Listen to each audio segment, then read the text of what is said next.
하려고 합니다. 요한계시록 1장 4절부터 2장 7절까지를 보겠습니다. 요한계시록 1장 4절부터 2장 7절까지. 시간 관계상 요한계시록 1장 4절부터 1장 끝절까지 20절까지만 보겠습니다.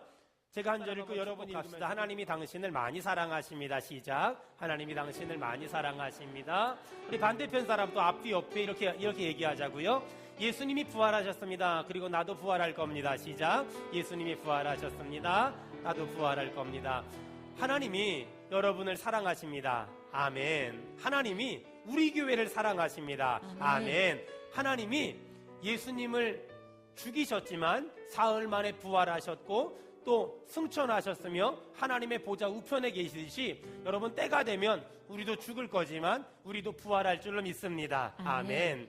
자, 오늘부터 요한계시록을 제가 설교해 보려고 합니다. 자, 요한계시록은 사람이 살 수 없는 반모섬에서 사도 요한이 유배를 당했어요. 그리고 그 사도 요한이 유배를 당했는데 그곳에서 하나님이 계시를 주시고 그 계시를 소아시아의 7교회에 편지로 기록한 것, 그것을 요한계시록이라고 말합니다. 그래서 사도 요한이 계시를 받았어요. 자, 이제부터 제가 아주 중요한 얘기를 해보려고 해요. 사도 요한이 뭘 받았다고요? 계시를 받았다. 계시가 뭐냐면요, 제가 양복을 입고 있는데 제가 이렇게 딱 가렸어요. 그러면 여러분은 제가 어떤 와이셔츠를 입었는지 어떤 그런 넥타이를 맸는지 모르잖아요. 그런데 딱 보여줬어요. 이걸 계시라고 말해요. 감추어졌던 것들이 드러났다. 이걸 계시라 그래요. 그래서 하나님이 그동안 감추었던 것들을 사도 요한에게 계시로 보여주셨어요. 자, 뭘로 보여주셨다고요? 계시로 보여주셨어요. 그래서 사도 요한에게 계시로 보여주셔서 이 성경책을 따라합시다. 완성하셨습니다. 성경책을 요한계시록을 통해서 완성하셨어요. 그리고 이제 완성된 성경을 우리에게 가르쳐주기 시작하는데 계시로 가르쳐주시는 것이 아니라, 자, 불을 한번 다 꺼줘보세요. 다 불을 껐어요. 자, 여러분 제가 보이나요? 안 보이나요? 그러면 안 보인다 그래야 돼요. 자, 보인다 그러면 졸다가 일어나서 제가 보여요? 안 보여요? 안 보이지요? 거짓말도 이렇게 마음 맞추면 잘 되는 거예요. 안 보이잖아요. 그런데 안 보이는데 조명을 딱 켰어요. 그러면 켜주는 센스가 있어야 조명을 딱 켰어요. 보여요? 안 보여요? 보여요. 다 켜주세요. 이제요. 여러분 조명이라는 건 뭐예요? 조명을 딱 켜면 보이는 거잖아요. 그래서 계시는 사도 요한에게 주셨지만 이제 그래서 성경을 완성했고, 완성된 성경이 하나님이 우리에게 성령으로 조명하심으로 말미암아서 우리에게 깨달아지는 거예요. 아멘. 여러분, 그래서 지금도 이런 말 하면 안 돼요. 목사님 저는요 하나님이 계시를 어저께 저에게 계시하셨는데 오늘 교회 가지 말래요. 이따구 헛소리하면 죽일지도 몰라요. 여러분, 이런 말 하면 절대로 안 돼요. 지금은 하나님이 계시를 주시는 것이 아니라 이미 완성된 성경을 조명하심으로 말미암아 깨닫게 하시는 줄로 믿습니다. 아멘. 여러분, 그래서 이제는 정신 차리고 제가 물어보면 대답을 해야 돼요. 하나님이 우리에게 계시를 주세요, 조명해 주세요. 자, 이 두 사람이 몰라서 버벅거리고 있어요. 하나님이 계시를 주세요, 조명해 주세요. 성령의 조명을 주시는 거예요. 이제 계시 받지 마세요. 옆 사람 보고 한마디 합시다. 계시 받지 마세요. 시작. 계시. 그러니까 이런 거 하면 안 돼요. 목사님, 어저께 제가 기도하는데요, 하나님이 저에게 계시하셔서 목사님 옷 사주래요. 이런 거 하면 안 돼요. 그 옷 안 입어요. 그런 거 하면 안 돼요. 근데 예를 들어서 목사님, 제가 어저께 기도하는데, 성경을 읽고 기도하는데 성령님께서 조명해 주셔서 저에게 깨닫게 해주셔서 목사님을 맛있는 거 사주래요. 이거는 오케이예요. 그러니까 우리는 성령의 조명을 받는 사람이지 하나님의 계시를 받는 사람이 아니다. 우리 믿어지는 사람만 아멘 합시다. 아멘. 이것이 분명히 이해가 돼야 돼요. 여러분, 그래서 반모섬에서 유배를 당한 사도 요한에게 하나님이 계시를 주시면서 그 계시를 소아시아에 있는 7교회에 편지로 보내라. 이게 요한계시록이라는 거 여러분 이해하고 들으셔야 돼요. 자, 그렇다면 물어볼게요. 하나님은 지금 이 시대에 계시하실까 안 하실까? 따라합시다. 안 하십니다. 크게 안 하십니다. 안 하십니다. 만약에 하나님이 지금 이 시대에도 계시를 하신다면 요한계시록 다음에 황유석 계시록이 있어야 되고 우흥미 계시록이 있어야 되는데 없잖아요. 여러분, 계시는 요한계시록을 통해 따라합시다. 완성됐습니다. 완성됐습니다. 그리고 지금 이 시대는 이미 기록된 하나님의 말씀을 성령님께서 조명하심으로 우리가 깨닫는 줄로 믿습니다. 절대로 혼동하면 안 되고 절대로 혼란하면 안 돼요. 자, 그렇다면 여러분, 어떤 사람이 성경책 말고 계시를 받았대요. 그러면 그 사람을 친하게 지내면 될까요? 안 될까요? 그 사람은 정말 웬만하면 친하지 마세요. 자꾸만 계시 받고 이러면 여러분 가까이 두지 마세요. 두세 번 얘기한 다음에 멀리 하는 거예요. 이게 참 잘하는 거예요. 이단들의 특징이 뭐예요? 자꾸만 자기가 뭐를 받아요. 자꾸만 이런 거 있잖아요. 우리가 좀 뭔가 좀 경건해지려고 제가 우리 집사님 위해서 기도했는데 하나님이 계시를 주셨다고. 가짜예요? 진짜예요? 가짜예요. 이런 건 있지요. 제가 집사님 위해 기도하는데 하나님이 깨닫게 하셨다고. 이건 괜찮은 거예요. 근데 하나님이 계시를 주셨다고. 이건 전부 사기꾼이에요. 여러분, 그래서 지금은 계시 받는 시대가 아니라 이미 기록된 말씀을 성령의 조명으로 깨닫게 하는 시대라는 거 기억하면서 여러분, 성령님이 주시는 깨달음이 날마다 있기를 축원합니다. 아멘. 이게 다른 거예요. 계시는 성경이라는 기준이 없지만 조명은 성경이라는 기준을 가지고 깨달음을 주시는 거란 말이에요. 그래서 예수님을 잘 믿는 사람은 성경책을 가지고 살고 성경책을 읽으며 살고 성경책을 깨달으며 살고 성경책을 붙잡고 사는 여러분, 성경책 가지고 신앙생활하기를 축원합니다. 아멘. 성경책이 없는 신앙생활은 가짜며 이단이며 사입이라는 거예요. 제가 이 부활절 아침에 하나님이 제 마음을 자꾸 요한계시록을 설교하도록 이렇게 막 부추기시는 거예요. 그래서 부활에 대한 설교가 아니라 오늘 이런 설교를 하는 거예요. 어떤 사람 물어봐요. 목사님, 사도 요한도 계시 받았는데 왜 나는 못 받습니까? 그때는 성경이 완성된 때가 아니잖아요. 하나님은 성경을 완성하기 위해서 사도 요한에게 반모섬에서 계시하셨고 그 계시를 통하여 성경이 완성됐으며 이제는 계시받는 시대가 아니라 이미 기록된 하나님의 말씀을 성령의 조명하심으로 깨달을 때, 깨닫고 순종할 때 성령님이 은혜 주시고 응답 주시고 역사하시는 줄로 믿습니다. 아멘. 그래서 요한계시록을 읽어보면 비밀, 비밀, 비밀, 비밀 이런 말이 많이 나와요. 여러분, 비밀이라는 말은 복음이 비밀이고 예수가 비밀이고 십자가가 비밀이고 은혜가 비밀이고 나중에 죽으면 천국 간다는 하나님의 나라가 비밀인 거예요. 그런데 세상의 비밀과 우리 성경이 말하는 비밀은 너무 달라요. 뭐가 다르냐? 세상이 말하는 비밀은 아무도 보면 안 되잖아요. 그래서 빨간 도장으로 꽝 찍어놓고 대외비 이렇게 써놔요. 그런데 요한계시록이 말하는 비밀은 그런데 요한계시록이 말하는 비밀은 성경책을 펼쳐놓고 거기 다 기록돼 있어요. 근데 읽으면 깨달아지는 게 아니라 읽어도 깨달아지지 않아요. 근데 어떤 사람은 읽으면 깨달아져요. 어떤 사람이 성령의 조명하심을 받은 사람은 읽으면 깨달아지는 거예요. 아멘. 그래서 여러분, 성경을 읽기 전에 항상 기도해야 돼요. 하나님, 내가 성경을 읽을 때 이것이 성령의 조명하심이 있도록 은혜 나리워 주시옵소서. 이렇게 기도하고 읽는 거예요. 여러분 잘 들으세요. 비밀은 이단 교주만 깨닫는 게 아니라 어떤 특별한 사람만 깨닫는 게 아니라 지금도 성령의 조명하심이 있는 우리 모두가 하나님 말씀을 읽기만 하면 깨달아지는 줄로 믿습니다. 절대로 어떤 특별한 사람이 아니란 말이에요. 이단 사이비 교주가 아니란 말이에요. 기도를 많이 한 사람이 아니에요. 언제나 성경을 읽기 전에 기도하세요.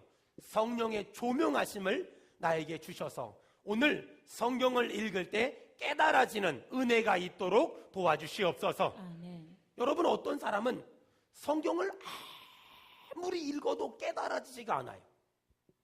왜? 성령의 조명이 없으니까. 성경을 5번, 10번, 100번을 읽었는데 이스라엘 역사, 문학적인 가치, 역사적인 가치는 이해가 되는데 하나님의 은혜와 하나님의 뜻이 깨달아지지 않아요. 왜요? 성령의 조명하심이 없으니까.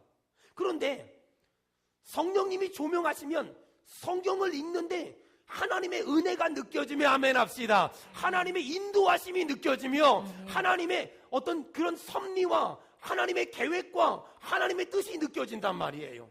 여러분, 성령의 조명하심이 우리 인생 가운데 날마다 있기를 축원합니다. 성령의 조명하심 너무너무 중요해요. 그래서 성령의 조명하심이 있으면 성경을 읽으면서 주의 말씀이 어찌 그리 단지요, 이게 되거든요. 성령의 조명하심이 없으면 그냥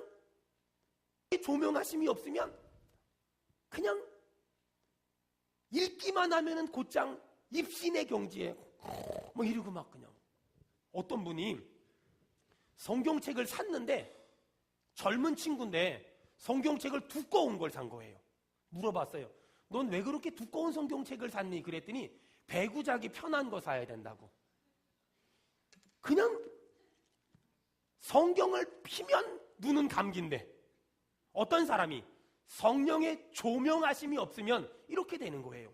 근데 성령의 조명하심이 있으면 읽을수록 은혜가 되고 읽을수록 힘이 나고 읽을수록 용기가 나고 읽을수록 아멘 할 때까지 해. 읽을수록 힘이 나고 읽을수록 용기가 나고 읽을수록 인도하심이 느껴지며 읽을수록 복이 느껴지며 읽을수록 하나님 뜻대로 살아야 되겠다고 느껴지며 읽을수록 말씀의 깊이가 있고 읽을수록 말씀의 넓이가 있는 줄로 믿습니다. 아멘.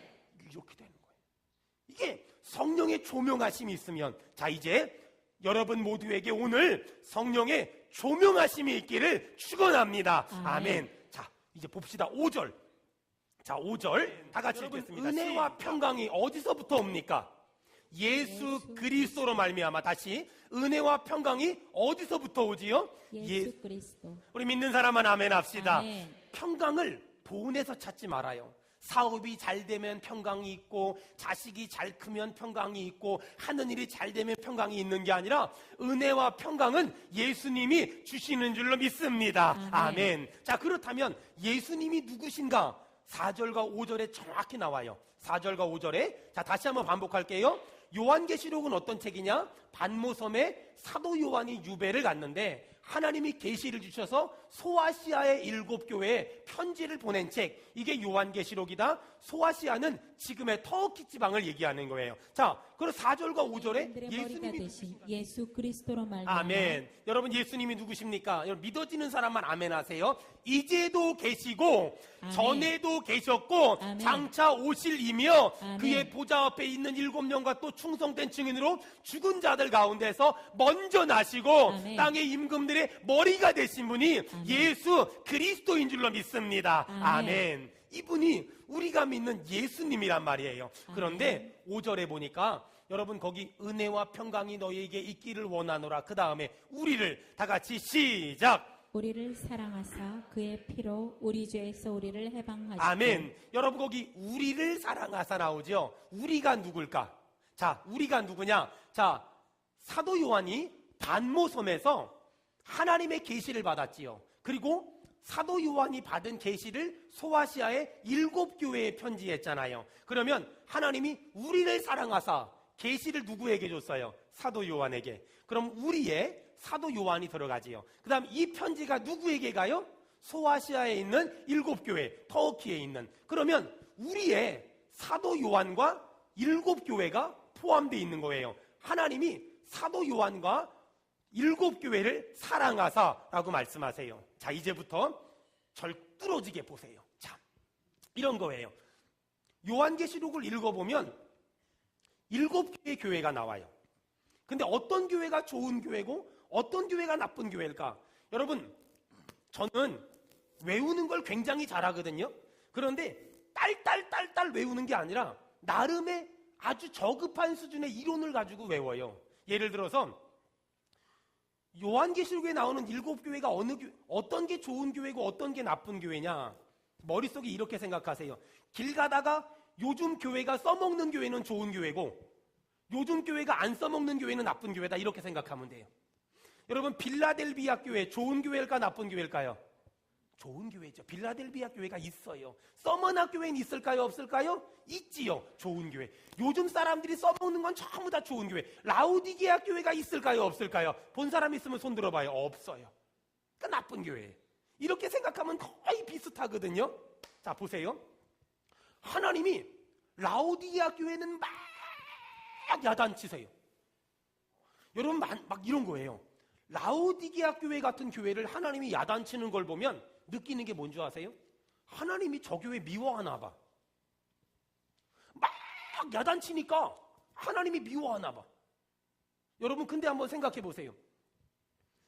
하나님은 지금 사도 요한을 통하여 7교회에 편지하는데 그 편지에 사랑, 칭찬과 책망이 있어요. 왜 칭찬하고 왜 책망할까요? 여러분, 제가 중요한 얘기하는 거예요. 왜 하나님이 어떤 교회를 책망했을까요? 따라합시다. 사랑하니까. 사랑하니까. 그렇죠?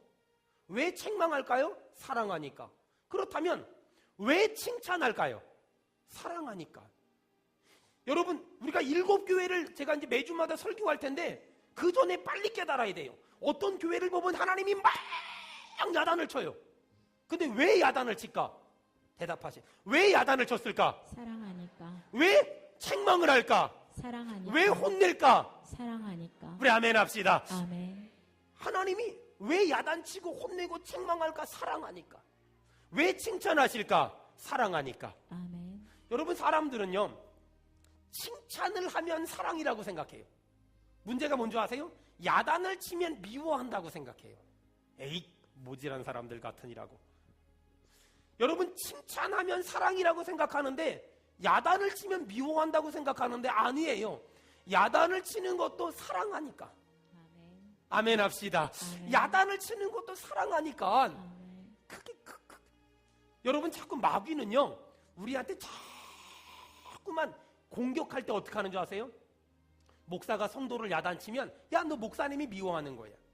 부모가 자식을 야단치면 야, 넌 엄마가 미워하는 거야. 너 아빠가 미워하는 거야. 이렇게 말한단 말이야. 여러분, 근데 우리가 자식을 야단칠 때 미워서 야단칩니까? 아니에요. 사랑하니까. 사랑하니까. 근데 마귀는 자꾸만 우리에게 목사가 성도를 야단치면 목사가 너 미워하는 거야. 부모가 자식을 야단치면 너 미워하는 거야. 이렇게 가르쳐요. 오늘 분명히 깨달읍시다. 하나님이 7교회를 향하여 책망하시고 칭찬하세요. 하나님이 왜 책망하셨을까요? 사랑하니까. 더 크게, 왜 책망하셨을까요? 사랑하니까. 왜 칭찬하셨을까요? 사랑하니까. 우리 믿는 사람만 아멘 합시다. 아멘. 여러분, 야단치는 것도 사랑하니까, 아멘. 칭찬하는 것도 사랑하니까. 아멘. 아멘. 이게 우리의 신앙의 원칙으로 와야 돼요. 하나님은 미워하시면 야단치지 않고 어떻게 할까요? 내버려 두지요. 하나님은 미워하시면 야단치지 않고 내버려 두지요. 로마서 1장에 보니까는요, 내버려둔 것이 얼마나 무서운 건지 나와요. 여러분, 집에 가서 하나님이 내버려두면 로마서 1장에 얼마나 무시무시한 일이 나오나 여러분들은 볼 수 있어요. 하나님이 사랑하니까 책망하시고 사랑하니까 야단치시는 거예요. 아멘. 여러분, 하나님이 요즘 우리 한국교회를 바라다보고 또 수많은 성도들을 바라보면 막 야단친다는 느낌이 들어요. 이 교회는 이런 문제가 있고 저 교회는 저런 문제가 있고 이 목사님은 이런 어려움이 있고 저 목사님은 저런 어려움이 있고 막 야단치는 것 같아요. 여러분, 잘 들으세요. 이런 얘기를 언제 또 들을지 몰라요. 자, 보세요. 제가 우리 딸내미를 뭘 잘못해서, 아니 우리 막내를 뭘 잘못해서 막 야단치는데 갑자기 김재민 안수 집사님이 와가지고, 그래, 아빠가 너 야단치는 거 보니까 너 잘못했네, 그리고 막 야단치면 내가 야단치는 건 괜찮은데 무슨 말인지 이게 이해가 돼야 돼요. 여러분, 하나님이 교회를 야단치는 건 괜찮은데 하나님이 교회를 야단치니까 김 집사, 이 집사, 김 장로, 이 장로, 김 목사, 이 목사가 덩달아 야단쳐. 얜 뭐지? 하나님 이럴 것 같아요. 여러분, 교회는 내가 그렇게 함부로 말할 수 있는 곳이 아니에요. 교회는 하나님의 집이란 말이에요. 아멘. 근데 요즘 성도들이 잊어버렸어요. 요즘 수많은 사람들이 잊어버렸어요. 요즘 그리스도인들이 잊어버렸단 말이에요. 교회는 내가 내 입에 올릴 만큼 하찮은 곳이 아니에요. 하나님이 교회를 야단칠 수 있지요. 하나님이 교회를 혼낼 수 있지요. 하나님이 교회를 징계할 수 있지요. 하지만 나는 하면 안 되는 거예요. 우리는 하면 안 되는 거예요. 내가 그렇게 함부로 말할 만큼 교회가 무가치한 것, 아무것도 아닌 것이 절대로 아니란 말이에요. 아멘. 여러분, 두고 보세요. 지금 무너져가는 유럽 교회가, 지금 타락해가는 미국 교회가, 지금 점점 어려워져가는 한국 교회가, 저는 지금도 믿어요. 하나님의 때가 되면, 하나님이 은혜 주시면 회복될 줄로 믿습니다. 아멘. 전 그렇게 분명히 믿고, 전 그렇게 분명히 믿어요. 왜 그런 줄 아세요? 제 믿음은 현실적인 근거가 아니라 성경적인 근거예요. 여러분, 성경 한번 보세요. 1장 5절. 우리를 사랑하사, 우리를 사랑하사 누구의 피로?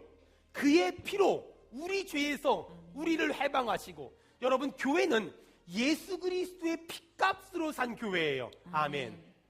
요즘에는 그런 기도들 잘 안 하는데 연세가 지긋하신 어른들은요, 꼭 기도할 때, 교회를 위해 기도할 때 뭐라 그래요? 예수 그리스도의 피값으로 사신 교회를 축복하여 주시옵소서. 아멘. 여러분, 교회는 예수 그리스도의 피값으로 샀기 때문에 힘든 일이 있을 수 있고 어려운 일이 있을 수 있고 타락할 수 있고 핍박을 받을 수 있지만 예수 그리스도의 피값으로 샀기 때문에 하나님의 교회는 절대로 망하지 않을 것이며 절대로 쓰러지지 않을 것이며 아멘. 절대로 무너지지 않을 줄로 믿습니다. 아멘. 이 믿음이 우리 안에, 교회는 예수 그리스도의 피값으로 샀어요. 여러분, 교회를 지금 교회를 누가 만드셨어요? 그의 아버지 하나님을 위하여. 여러분, 우리 교회의 주인은 하나님인 줄로 믿습니다. 아멘. 그래서 흔들림이 없는 거예요. 타락할 수 있지요. 죄질 수 있어요. 넘어질 수 있어요. 쓰러질 수 있어요. 하지만 교회는 절대로 쇠하지 않고 절대로 무너지지 않아요. 왜? 예수 그리스도의 피값으로 샀기 때문에. 아멘. 하나님이 이 교회를 붙들고 계신 줄로 믿습니다. 아멘. 제일 중요한 게 있어요. 20절. 오른손에, 예수님의 오른손이라는 건 권능, 권세, 이걸 상징하거든요. 예수님의 권능의 오른손으로 7별, 7금초대를 탁 붙잡고 있대요. 성경 보세요. 7별은 뭘 상징하지요? 7교회의 사자요. 7촛대는 7교회니라. 여러분, 예수님이 7교회를 붙잡고 계시며 7교회의 사자들을 탁 붙잡고 계신데요. 여러분, 우리 교회를 예수님이 붙잡고 계신다는 거 우리 믿는 사람만 아멘 합시다. 아멘. 여러분, 우리 교회를 예수님이 다 붙잡고 계시다는 거예요. 아멘. 이런 교회를 감히 부정적으로 말하고 감히 비판하며 감히 잘못 말한다면 여러분 안 돼요. 절대로 안 되는 거예요. 비단 그것은 수원은혜교회를 말하는 게 아니에요. 여러분, 이 땅의 모든 교회는 예수님이 다 붙잡고 계시는 줄로 믿습니다. 아멘. 모든 교회는 예수님이 다 붙잡고 계시는 거예요. 그 다음, 여러분 거기 보니까 7교회의 사자들을 다 붙잡고 계시다 그러죠. 사자. 제가 이 사자라는 말이 뭔가 해서 영어 성경을 좀 찾아봤어요. 그랬더니 엔젤, 메신저라고 나와요. 엔젤, 메신저. 메신저는 뭐 하는 사람일까요? 복음 전하는 사람. 우리가 쉽게 말하면 목사님을 말할 수도 있고, 그 다음에 복음 전하는 사람, 하나님의 일을 하는 사람, 우리 성가대도 하나님의 일을 하는 사람, 더 크게는 하나님의 자녀들 다 말하더라고요. 소극적으로는 목사, 주의 종을 말하지만 적극적으로는 하나님을 믿는 모든 사람들 말해요. 여러분, 그들을 누가 붙잡고 있다고요? 예수님께서 목사님을 붙잡고 계시며 하나님의 사역자들을 붙잡고 계시며 우리 모두를 붙잡고 계시는 줄로 믿습니다. 아멘. 우리 옆 사람한테 정말 한마디 합시다. 당신을 예수님이 붙잡고 계세요. 시작. 집사님을 예수님이 붙잡고 계십니다. 또 뒤에 사람한테도 앞에 사람한테도 당신을 예수님이 붙잡고 있어요. 시작. 당신을 예수님이 붙잡고 계세요. 붙잡고 계십니다. 여러분 믿으십니까? 아멘. 예수님이 우리를 다 붙잡고 계시대요. 그러니 돈이 없다고 흔들리겠어요? 돈 떨어졌다고 쓰러지겠어요? 아프다고 쓰러지겠어요? 몸이 좀 피곤하다고 쓰러지겠어요? 끄떡도 없어요. 여러분 하나님은 하나님의 자녀들을 붙들어 주십니다. 아멘. 돈 없다고 너무 속상해하지 말아요. 여러분 아프다고 너무 힘들어하지 말아요. 여러분 누가 돈 때문에 쓰러지고 아프다고 쓰러지는 게 아니라 하나님이 놓으면 쓰러지는데 하나님은 세상 끝날까지 우리를 붙들어 주실 줄로 믿습니다. 아멘. 아멘. 이게 우리의 믿음이고 이게 우리의 신앙이에요. 사랑하는 여러분, 이제 우리가 절대 하지 말아야 될 게 있어요. 그게 뭐냐? 내 입에서 교회에 대해서, 목회자에 대해서, 성도에 대해서 함부로 말하지 마세요. 왜? 그 사람을, 여러분 우리는 목사님만 얘기하잖아요. 아니에요. 목사님도 물론 함부로 말하면 안 되지만 여러분 하나님이 목사님만 붙들어 주는 게 아니라 하나님을 믿는 자녀들, 하나님이 일을 하는 사람들 붙잡고 계시잖아요. 내가 욕하면 그 욕을 누구한테 하는 거예요? 그 사람을 붙잡고 있는 예수님한테 하는 거예요. 깨닫잖아요. 빨리 속으로 회개해야 되겠다. 막 이렇게 생각을 해야 돼. 막 남편도 여러분, 이게 남편도 육적으로 보면 남편이지만 영적으로 보면 하나님이 세운 그 사람이에요. 허걱. 하나님이 세운, 함부로 하면 안 돼요. 막 승질 내고 막 그냥 있는 승질 없는 승질 다 내고 이러면 날 봐요. 누가 그랬나 보게. 그러면 안 돼요. 남편을 여러분 하나님이 세웠잖아요. 그렇다고 또 남편들 오늘 가서 그것 봐라 하나님이 세웠대지 이러지 말고요. 정말 여러분 우리가 깨달아야 될 게 하나님이 세운 사람을 함부로 하면 안 돼요. 왜? 그 사람을 붙잡고 있는 분은 전능하신 하나님이세요. 아멘. 아멘. 정말 아멘이에요. 여러분 교회가 크다고 좋은 교회가 또 아니고 작다고 나쁜 교회도 아니에요. 우린 자꾸만 교회에 대해서 이 교회는 문제가 많아, 이 교회는 이러지 말아요. 왜냐하면은 여러분 그 모든 교회를 하나님이 다 붙잡고 있기 때문에 여러분 우리는 믿어야 되는 게 그 교회는 하나님이 책임질 줄로 믿습니다. 아멘. 이게 우리의 믿음이에요. 이게 우리의 신앙이고 이게 우리의 당당함이에요. 그동안 우리가 놓쳤던 게 있어요. 신앙생활은 철저히 성경 한 권 가지고 하는 거거든요. 근데 우리가 성경책 말고 뭔가를 자꾸만 믿으려고 해요. 성경책 말고 다른 것들을 자꾸 믿으려고 해요. 그게 이단이에요. 성경책이 아닌 다른 것들을 믿고 다른 것들을 붙잡는 게 이단이란 말이에요. 근데 여기는 혹시 이단들이 왔으면은 가세요. 근데 여기는 보니까 얼굴 보니까 이단은 없는 것 같아. 옆에 사람한테 물어보세요. 혹시 이단이세요? 시작. 혹시 여긴 이단은 없을 것 같아. 근데 성경책 한 권을 가지고 신앙생활 해야 되는데 성경책 아닌 것들을 가지고 신앙생활해요. 기분과 감정과 혈기와 자기 생각과 자기 주장과 내가 나이가 몇 살인 줄 알아? 자기 경험과 경륜 가지고 하지 말아요. 여러분 우리가 붙잡아야 될 것은 하나님 말씀밖에 없는 거예요. 아멘. 우리가 오늘 내가 어떻게 신앙생활 할 것인가? 그 첫 번째가 성경 한 권의 사람. 성경 한 권의 사람이 탁 되는 거. 자, 두 번째, 우리가 어떻게 신앙생활 해야 될까? 보세요.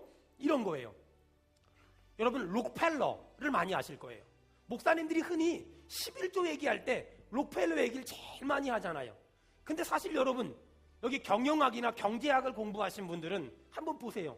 록펠러가 그렇게 간증의 대상이 될 만한 탁월한 사람은 아니에요. 그 사람 때문에 이상한 법들이 얼마나 많이 생겼는데요. 독과점법 이런 것들. 그런데 그 사람의 인생을 전생애를 놓고 보면 비판할 게 많지만 그 사람이 50 넘어서 병에 걸렸어요. 그리고 나서 남은 여생을 어떻게 살 것인가 고민하면서 이 사람이 예배당을 줘야 되겠다, 학교를 줘야 되겠다, 돈 번 걸 가지고 작정을 한 거예요.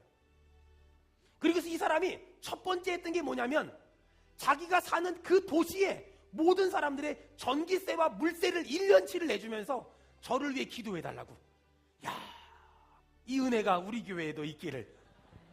어떤 사람이 돈 내줄래나 이러지 말고 내가 그 정도로 내가 선을 베풀 줄 아는 물질의 복이 있도록 도와주시옵소서. 아멘. 이렇게 돼야지. 이 수준이 낮으면 안 돼요. 누가 저기는 누나가 차 사줬대, 형이 차 사줬대. 그런 누나 있으면 좋겠다. 이건 저급한 수준이고, 주여 내가 그런 누나가 되고 내가 그런 형이 되게 은혜 주시옵소서. 아멘. 이게 돼야지. 이게 수준이 좀 근데요, 이 록펠러가 나이 50 넘어서 병 걸려서 아파 죽게 생긴 거예요. 하나님 기도하다가 예배당을 져야 되겠다, 학교를 져야 되겠다. 이래서 막 시카고 대학 짓고 리버사이드 처치 짓고. 저는 리버사이드 처치를 가본 적은 없지만 참 잘 진 걸 사진으로 봤어요. 근데 거기서 리버사이드 교회가 멋지다는 걸 보고 한국에 와서 교회 이름을 땄거든요. 리버사이드 강변교회. 뭐 이름이 나쁘진 않지만 어쨌든 간에 막 예배당을 짓기 시작했어요. 또 한 사람이 따지는 거예요. 회장님, 건물이 무슨 소용이 있습니까? 건물이 무슨 의미가 있습니까? 여러분 중에도 그런 사람이 있을 거예요. 건물이 무슨 의미가 있습니까? 건물이 뭐 그렇게 중요합니까? 여러분, 하지만 예배당 건물은 굉장히 중요한 거예요. 여러분이 인정하든 인정하지 않든 예배당 건물은 굉장히 중요한 거예요. 왜 그럴까요? 보세요. 저한테 아버지가, 록펠러가 이런 말을 했어요. 저한테 하나님 아버지가 정말 중요합니다. 하지만 하나님 아버지가 계신 하나님의 성전은 하나님을 사랑하기 때문에 저에겐 너무 소중합니다. 여러분, 저에게 아버지가 소중하잖아요? 마찬가지로 아버지의 옷이 소중한 거예요. 이 예배당은 건물로서는 중요하지 않지만 우리가 하나님을 예배하는 곳이기 때문에 예배당은 정말 중요한 거예요. 아멘. 그래서 우리 믿음의 선배들은 언제나 성경 중심의 신앙, 두 번째는 예배당 중심의 신앙생활 했어요. 아멘. 예배당 중심의 신앙생활. 언제나 이 예배당 중심의 신앙생활. 마지막 하나는, 여러분, 사도 바울이 예수 믿는 사람들 다 잡아 죽이려고 막 뛰어가다가 다메섹이라는 그 길에서 예수님의 빛을 봤죠. 너무 밝아서 눈이 어두워졌어요. 그러면 예수님이 짠하고 고쳐주면 되잖아요. 그런데 교회 지도자인 아나니아를 보내요. 그리고 기도해 주게 하고 눈이 비닐이 벗겨지고, 그리고 너는 앞으로 이방 선교를 위해 쓰여질 거라고. 왜 예수님이 직접 하지 않고 아나니아라는 사도를 보내서 기도해 주게 하고 비전을 가르쳐 줬을까요? 하나님은 철저히 우리한테 오늘 이 요한계시록을 처음 설교하면서 성경 중심의 신앙, 따라합시다. 성경 중심의 신앙, 성경 중심, 예배당 중심의 신앙, 예배당 중심의 마지막 신앙, 하나는 담임 목사 중심의 신앙. 담임 목사님 중심의 이걸 신앙. 세 개를 하나님은 오늘 우리에게 가르쳐 주는 거예요. 아나니아라는 사람을 통하여 사도 바울에게 기도하게끔 만들어 주잖아요. 여러분, 이 세 가지를 잃지 마세요. 우리는 나름 책이 많아지고, 나름 매스컴이 많아지고, 나름 신앙생활 열심히 하며, 나름 영적 생활 많이 한다고 이 세 가지를 잊어버려요.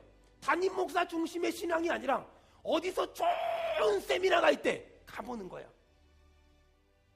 예배당 중심의 신앙이 아니니까 이 기도원 가서 기도받고 저 기도원 가서 기도받고.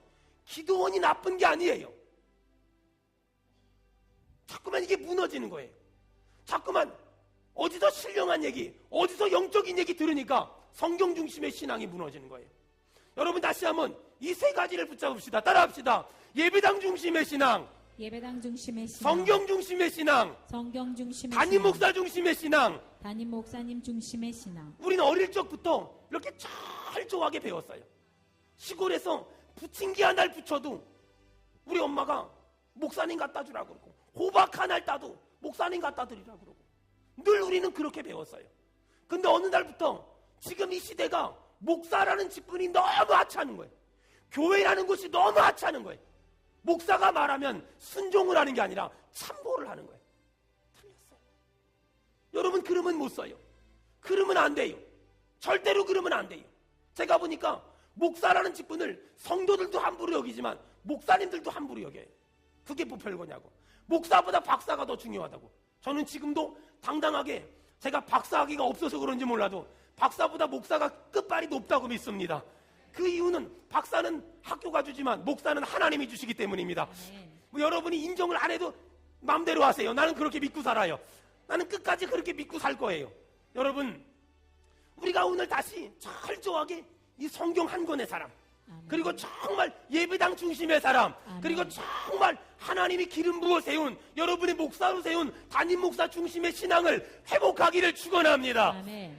제가 옛날에 필리핀에서 통역하고 선교사할 때인데 어떤 목사님이 저한테 이걸 준 적이 있어요. 한번 띄워줘 보세요. 제가 지금도 이게 참 오래간만에 찾았는데 은혜가 돼서 여러분하고 마지막으로 나누고 기도하려고 해요. 신앙생활 10계명 조용히 반주해 주시고요. 여러분 한번 우리 다 같이 제가 예배를 잘 드리면 그럼 여러분이 영원히 복을 받고 이렇게 하는 거예요. 자, 예배를 잘 드리면 영원히 복 받고 11조 잘 드리면 물질의 복을 받고 이웃사랑 잘하면 주님 사랑을 받고 성경을 잘 읽으면 지혜의 복을 받고 기도를 잘 드리면 능력의 복을 받고 전도를 잘하면 면류관의 복을 받고 부모를 잘 섬기면 장수의 복을 받고 형제와 잘 지내면 어려울 때 복 받고 교회 봉사 잘하면 건강의 복 받고 주의 종 잘 섬기면 자녀가 복 받고 우리 아멘 합시다. 아멘. 사랑하는 여러분, 다시 원색적인 신앙으로 우리가 어릴 적부터 배웠던 신앙으로 돌아가서 내가 지금 멀어진 것이 무엇인지, 내가 지금 어디서부터 신앙이 떨어진지 회개하고 다시 한번 신앙의 본질과 신앙의 기본에 충실해서 하나님을 기쁘게 하는